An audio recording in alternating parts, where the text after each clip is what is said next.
Carnet de bord, USCSS Miranda, 15h09, enregistré par le capitaine Charles. Nous avons engagé la propulsion supraluminique après 14h30 et nous nous préparons à entrer en hypersommeil. Personne ne sait dans quel trou est allé se fourrer Reed, et nous ne pouvons pas entrer dans les frigos sans lui. Je n'avais pas besoin de ce genre de conneries.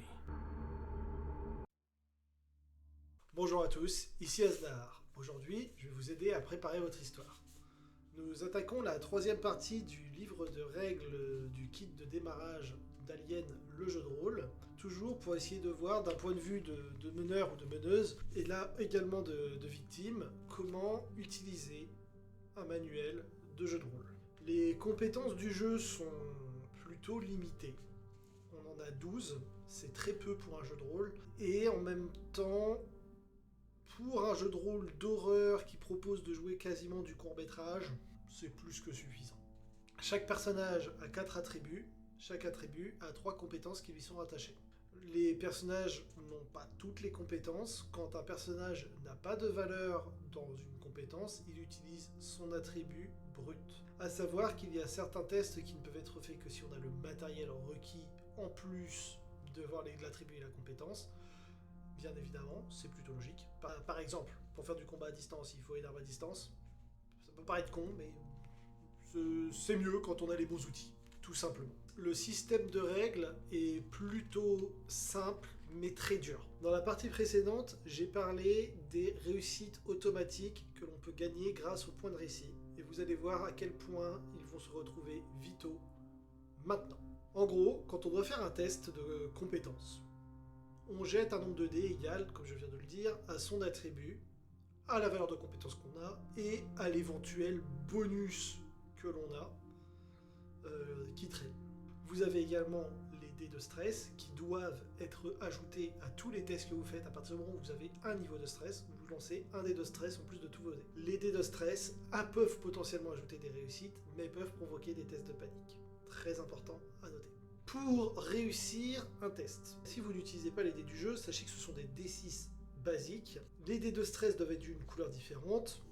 Tous les dés, sans aucune exception, les 6, ça indique des réussites. Les dés de stress, les 1, indiquent un moment de panique.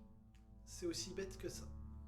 Vraiment, le système est aussi simple que ça. Pour avoir des réussites, il faut faire des 6 avec des D6. Un test est réussi à partir du moment où on obtient une réussite. Et les réussites excédentaires vont apporter des résultats bonus variables. Là où les échecs sont intéressants, et où là le livre de règles est vraiment bien foutu, c'est de plus en plus qu'on voit ce genre d'idées dans les jeux de rôle, et je trouve que c'est vraiment bien. Là ils ont un petit onglet qui s'appelle l'art de l'échec. Quand on se loupe à son test. Voilà, c'est-à-dire qu'en fait, quand on n'a pas réussi le test, ça merde. Et parfois, c'est triste, parce qu'il faut faire des 6. Les 6, ça sort pas comme ça tout le temps, hein. Voilà. Et bien là, ce qui est demandé, c'est d'expliquer au meneur ou à la meneuse pourquoi qu'on a raté. En fait, c'est quelles vont être les conséquences de l'échec. Voilà. Si on devait résumer, on demande... Enfin, il est attendu des victimes qu'elles expliquent comment elles ont merdé. Et il faut que ça reste logique et cohérent. Par exemple, une victime trouve un fusil, essaye de tirer, n'a pas vu qu'elle n'avait pas retiré le cran de sécurité. Et donc elle va dire, voilà, en fait, j'ai pas réussi à tirer parce que, en fait, j'avais pas retiré le cran de sûreté. Ok. Seulement, autre situation. La victime vient de tirer, a touché sa cible, une deuxième cible arrive, elle rate son tir. Elle peut pas dire, j'ai pas mis le cran de sûreté. Non, elle dit, là, j'ai complètement foiré mon tir, et j'ai tiré... derrière la créature ou à côté, j'ai tiré dans le sol. Enfin, expliquer en fait ce qui s'est passé. Elle a paniqué, donc elle a tiré, elle s'est loupée. À comment elle s'est loupée. Et en gros, c'est ça qu'on attend dans l'explication, c'est de donner une explication cohérente par rapport à la situation sur le craquage. C'est pas juste ça n'a pas marché, c'est j'ai mal fait. Et ça va avoir une conséquence probablement soit négative, soit impactante. En gros, on a tenté de faire quelque chose, ça n'a pas marché. Et ça peut être banal, mais de manière très bête, vous jouez au foot, vous tapez dans le ballon, vous avez tenté de le mettre dans le but, c'est passé par-dessus, le ballon est allé sur la route. Bah voilà, c'est ça qui s'est passé, vous avez raté. Ou alors, vous avez glissé dans l'herbe et vous êtes pété la gueule. Vous avez raté. Dans un cas, vous avez tiré à côté, dans l'autre, vous êtes gaufré. Dans les deux cas, vous avez échoué et vous êtes dans une situation défavorable. Dans la première, il faut aller chercher le ballon, dans la deuxième, faut se relever et on a mal au cul. ça va être cet exercice d'improvisation qui va être demandé aux victimes au moment de leurs échecs. Et je trouve ça très intéressant, puisqu'il va y avoir très probablement beaucoup d'échecs. Comme je le dis, il faut faire des 6 pour réussir ces tests. Et ça, je trouve que d'un point de vue purement narratif, c'est très intéressant. Alors, il y a un tableau de pourcentage statistique de chances de réussite, mais statistique, hein, voilà. Sachez qu'il y a une règle qui est très cool, qui s'appelle forcer le test. 2 choses à savoir quand on veut forcer le test. D'une part, quand on ne peut forcer un test qu'une seule fois. On s'est loupé, on relance, et si on se reloupe, c'est con. Mais c'est comme ça. De plus, quand on force un test, une fois qu'on a forcé le test, qu'on l'ait réussi ou pas, on va augmenter le niveau de stress du personnage. Donc, par la suite, après avoir forcé un test, on a un point de stress en plus. On peut forcer le test comme on veut, quand on veut. Ça, on peut avoir réussi un test, mais le forcer quand même. Quand on force un test, on reprend tous les dés qui n'ont pas indiqué de réussite et on les relance. Donc en fait, quand on est dans une situation où il y a une créature monstrueuse qui est en train d'emmener son camarade à l'écart et qu'on a un seul tir pour arrêter la créature, même si on a fait une réussite, on peut dire non, je force le test, je vais essayer d'avoir d'autres réussites pour augmenter les dégâts. C'est une option. Et c'est là où forcer le test peut aussi venir pour améliorer une réussite. Donc le niveau de stress, comme je l'expliquais, va monter tout le temps au cours du jeu. Tout au long de l'histoire. Plus on avance dans l'histoire, plus le niveau de stress monte. En fait, à part l'utilisation une fois par acte de l'objet fétiche qui va permettre de diminuer de 1 le niveau de stress, le niveau de stress ne fait que monter. Plus ça va, plus on panique, plus on a peur. Et donc, quand on obtient le symbole du facehugger sur ces dés de stress, on va devoir faire ce qui s'appelle un test de panique pour savoir si notre personnage perd le contrôle ou pas. On reviendra sur cette règle plus tard, mais toujours est-il que plus on va avancer, plus on va être confronté à des difficultés qui vont faire monter le niveau de stress, et plus le niveau de stress va engendrer de la panique. C'est la mécanique du jeu. À savoir que des tests de panique peuvent être déclenchés par des visions également. Quand on voit quelque chose de particulièrement perturbant, on a aussi un test de panique automatique à faire. Parce que le jeu est impitoyable. Il est très très très encouragé par le bouquin de jeu à décrire les actions que l'on entreprend le plus possible. On est dans le narratif plus que dans la résultante du jet de dés. En gros, on va décrire, quand on est une victime, ce qui se passe sur ce jeu, c'est on va bien décrire ce que l'on essaye de faire. Par exemple, je cours le long de la plateforme et j'essaye de prendre appui au dernier moment, grâce à Vacances d'élan, de prendre appui au dernier moment sur la rambarde pour me sauter le plus loin possible, hors de portée du monstre qui me poursuit.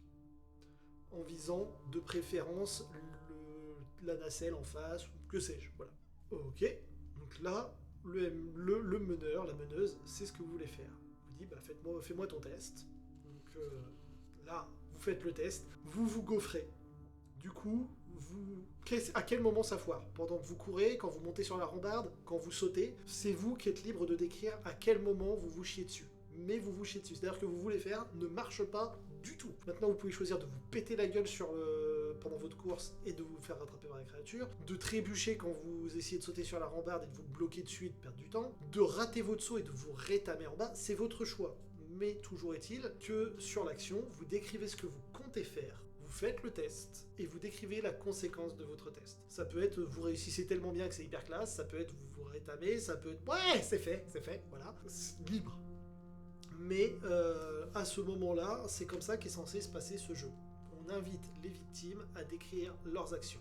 On ne se contente pas de dire je saute. On explique voilà qu'est-ce que je fais pour arriver au moment où je vais sauter. En tant que victime, plus vous décrivez de manière efficace, mais il faut rester court, il ne faut pas prendre 1 minute à chaque fois qu'on décrit une action, mais plus vous restez efficace quand vous décrivez ce que vous entreprenez, plus vous vous donnez d'opportunités pour dire à quel moment ça a merdé. Si vous me dites je tire sur la créature et que vous ratez votre test, moi ce que j'entends en tant qu'MJ c'est que vous avez tiré à côté.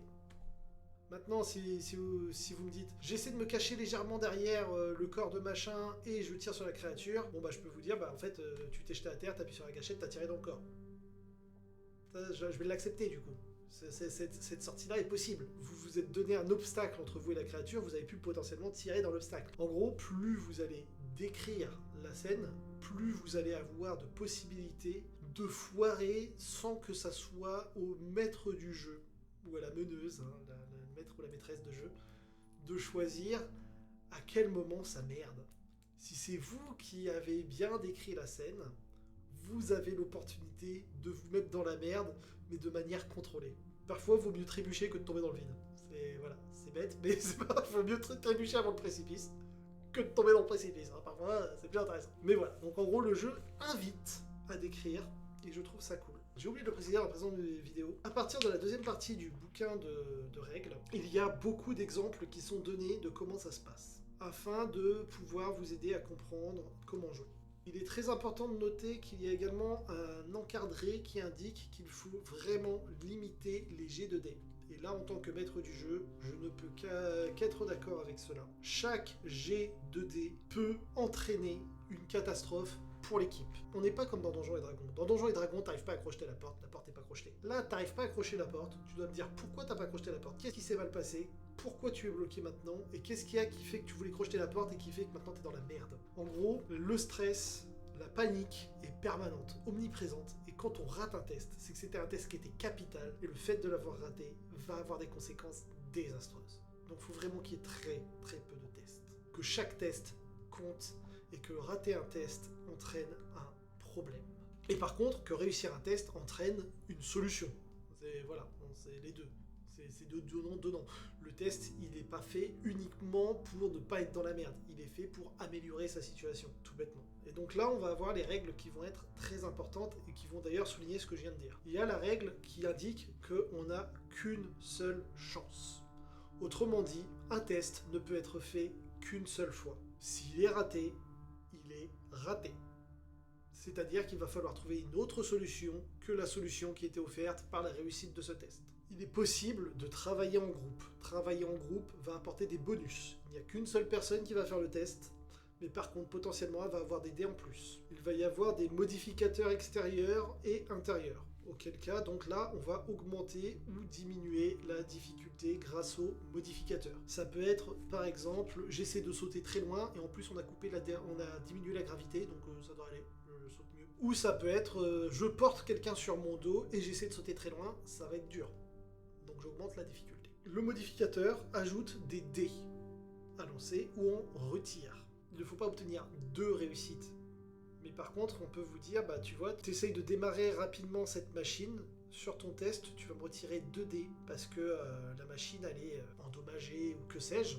Et par conséquent, tu as 2 dés de moins sur ton test. À la base, tu n'en as que 4. Il ne te reste que 2 dés pour réussir ton test. À partir du moment où un personnage, une fois qu'on applique le malus, n'a plus de dés, il ne peut pas faire le test.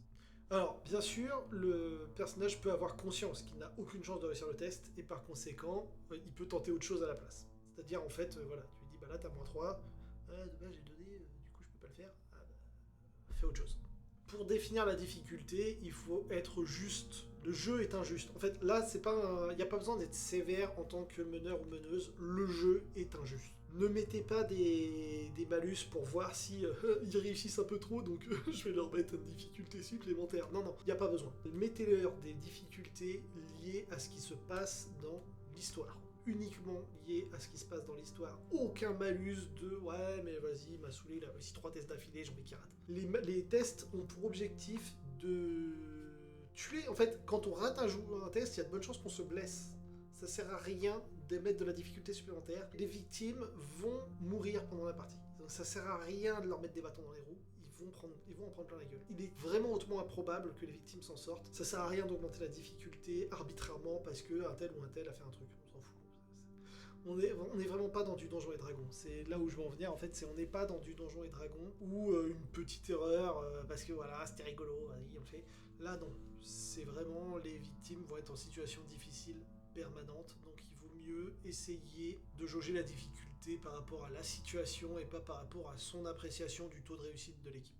Une fois de plus, les victimes sont gagnantes à s'entraider, mais comme elles ont tendance à se foutre des bâtons dans les roues, il y a de bonnes chances qu'elles ne veuillent pas s'entraider. C'est là que c'est rigolo. Il peut y avoir des tests opposés, classiques, hein, celui qui fait le meilleur score gagne, enfin... Et ensuite, là le bouquin est bien fait, mais je vais pas m'attarder dessus. En gros, je vais vous dire c'est quoi les noms des compétences. Il y en a 12. Chaque compétence, donc là où je trouve que le bouquin est bien fait, donc va vous indiquer des conséquences potentielles aux échecs pour vous donner des pistes de réflexion, les conséquences d'une réussite, même si bon, en général c'est plutôt évident. Vous décrire dans quelles circonstances utiliser la compétence, bien évidemment. Et également, et là c'est intéressant, comment utiliser vos actions d'éclat, donc autrement dit vos réussites excédentaires. Autant quand il s'agit de meuler des tronches, se dire oui je vais augmenter les dégâts que j'inflige est une évidence, autant quand vous faites une action d'éclat en observation, ça peut être intéressant de savoir ce qu'on peut obtenir comme bonus. Donc les compétences sont machine lourde, endurance et combat rapproché, qui vont être basées sur la force du personnage. Le combat rapproché, on pourra en reparler. Franchement, l'utiliser sur la force, je trouve ça très con, mais c'est pas... Sur l'agilité, nous avons la mobilité du personnage, le pilotage et le combat à distance. Sur l'esprit, donc le côté intellectuel, nous avons l'observation comme tech, donc en gros tout ce qui va être de la progrès, quoi, et survie. Et enfin, sur l'empathie, nous avons manipulation dans le sens manipuler les gens, vraiment psychologiquement, leur mentir, tout ça. Ou leur faire dire ce qu'on a envie qu'ils disent aussi, ça peut être dans les deux sens. Ça peut être manipulation en tant que je vais t'amener à dire ce que je veux entendre, ou ça peut être je vais te faire croire quelque chose que j'ai envie que tu crois. Soins médicaux, qui est basé sur l'empathie, pourquoi pas. Et bien sûr, le commandement, qui va donc permettre d'essayer d'avoir un semblant de coordination au sein de l'équipe. Et il y a des petits encadrés qui sont très importants. Par exemple, j'aime beaucoup celui-là, j'avais pas fait gaffe. Par rapport à la compétence manipulation, ce n'est pas de la domination mentale. Non, vous avez menti à quelqu'un. Votre mensonge était crédible. Maintenant, la personne est toujours en colère contre vous et veut toujours vous péter la gueule. Ça n'a pas changé cette situation. Mais par contre, elle vous croit. Ça n'a pas changé son état d'esprit vis-à-vis de vous. Ça a juste changé la manière dont elle perçoit ce que vous avez dit ou fait. Et donc, c'est tout pour les compétences. Donc, comme je le disais, ce bouquin est vraiment bien pensé en termes de présentation d'outils narratifs dans le but de créer une histoire collectivement. Là, au niveau des tests de compétences, on invite vraiment les victimes à prendre le devant de la scène littéralement avant de faire leur test et à réussir avec brio ou à se planter en toute beauté, mais toujours en étant protagoniste de l'action. On met la caméra dessus et vraiment là c'est la victime qui va être la star du moment. Ou le groupe de victimes s'ils décident d'agir de manière collective, bien évidemment. Ce qu'on souhaite mais qui n'arrive que très rarement, malheureusement. C'était Aznar, j'espère que vous avez passé un bon moment. N'hésitez surtout pas à vous abonner pour avoir le suite de l'analyse donc du livret de règles, du kit de démarrage du jeu de rôle Alien. Il y aura par la suite donc l'observation du scénario, mais qui est destiné uniquement aux meneurs et aux meneuses. Ici, profitez-en tant que ça s'adresse à tout le monde. En attendant, je vous souhaite une excellente journée. Au revoir.